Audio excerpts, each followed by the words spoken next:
Saudaraku, puluhan mahasiswa yang tergabung dalam gerakan Aliansi Mahasiswa Bersatu Aceh Tenggara menggelar aksi unjuk rasa di depan kantor DPRK Aceh Tenggara pada Senin 24 Februari 2025 sekitar pukul 10 waktu Indonesia bagian Barat. Kedatangan mereka disambut oleh sejumlah anggota DPRK, di antaranya Bustami Ramon, Abi Hasan, Manupaksi Barani, Marsidin Sitipu, dan Karimun Munte.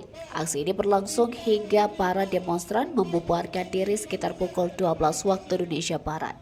Demonstrasi sempat diwarnai ketegangan antara mahasiswa dan aparat kepolisian yang bertugas mengamankan jalannya aksi. Massa membakar dua ban bekas di Jalan Nasional Aceh Tenggara yang menghubungkan wilayah tersebut dengan Medan, Sumatera Utara.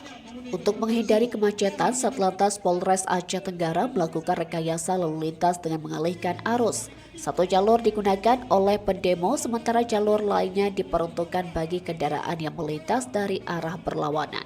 Aksi dorong-mendorong sempat terjadi antara demonstran dan aparat, disertai lemparan botol air mineral dari massa ke arah petugas. Namun situasi segera terkendali dan mahasiswa kembali melanjutkan orasi di bawah pengawasan ketat aparat yang mencegah mereka masuk ke gedung DPRK.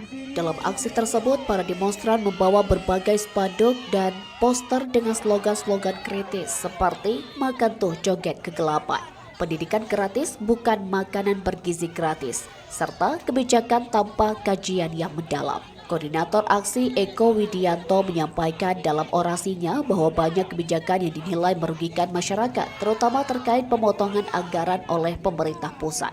Ia menekankan bahwa efisiensi anggaran seharusnya menjadi langkah strategis untuk menciptakan tata kelola yang baik, bukan justru menghambat pelayanan publik dan menurunkan kesejahteraan masyarakat di daerah.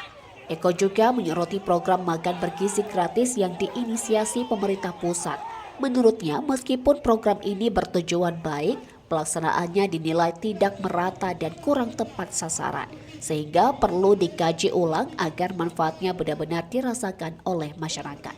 Dalam kesempatan itu, para mahasiswa meminta DPRK Aceh Tenggara untuk mengeluarkan rekomendasi terkait tuntutan mereka. Namun anggota DPRK yang menemui pendemo menyatakan bahwa mereka akan berkoordinasi terlebih dulu dengan pimpinan DPRK sebelum mengambil keputusan lebih lanjut. Dari Aceh Tenggara, Asnawi Lui, Tribun Gayo.